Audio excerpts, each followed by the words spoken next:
more families have been forced to evacuate amid the continued unrest of Mayon volcano.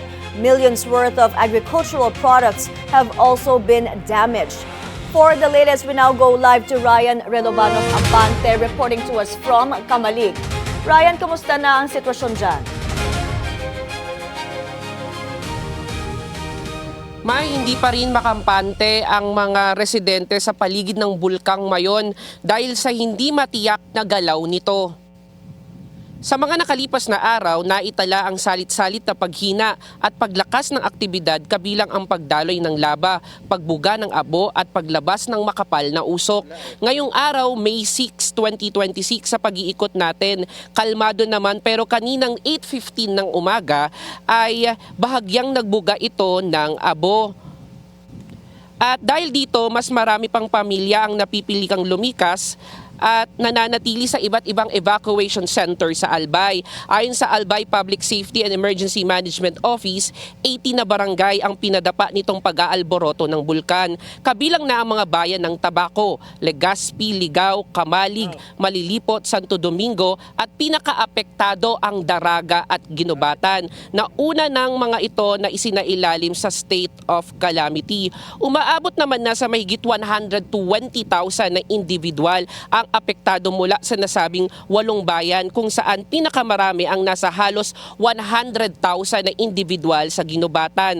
Habang tumatagal naman ang pananatili sa evacuation center, lalo ring lumalala ang epekto nito sa kabuhayan ng mga residente, lalo na sa mga magsasaka. Ayon sa Albay Provincial Agriculture Office, umaabot na sa 6,694,229 ang kabuang pinsala sa agrikultura dulot ng patuloy na pag-aalboroto ng bulkan batay sa pinakahuling tala kahapon. Pinakamalubhang na apektuhan ang mga pananim ng palay at high-value commercial crops sa mga bayan ng Camalig, Ginubatan at Daraga. Sa sektor ng palay, 87 na mga magsasaka ang direktang apektado. Sa Camalig, 24.226 na ektarya ang tuluyang nasira na nagkakahalaga na higit 2.3 million pesos. Sa Ginubatan naman, may 17 na ektarya ang bahagyang napinsala. Sa kabuuan, umaabot na sa mahigit 2.6 million ang pinsala sa palay pa lamang.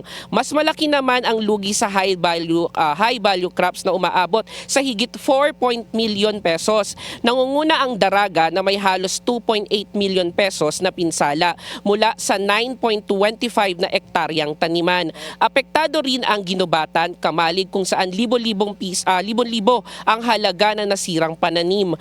Bukod sa pinsala sa mga pananim, nangangamba rin ang mga magsasaka sa pangmatagalang epekto ng volcanic ash sa lupa na maaaring makaapekto sa susunod na taniman. Patuloy naman na monitor ng mga otoridad ang kalagayan ng bulkan at ng mga sakahan upang agad na makapagbigay ng tulong kabilang na ang posibleng assistant at rehabilitasyon sa mga apektadong magsasaka. Samantala, pinapayuhan pa rin ng mga residente na manatiling alerto at sumunod sa mga ipinatutupad na safety protocols habang nananatili ang banta ng pag-aalboroto ng Bulkang Mayon. Sa gitna ng pabago-bagong aktibidad ng Bulkang Mayon, malinaw ang panawagan ng mga residente, agarang tulong, sapat na suporta at katiyakan sa kanilang kaligtasan at kabuhayan. May? Maraming salamat, Ryan Relobano ng Abante, live mula sa Albay.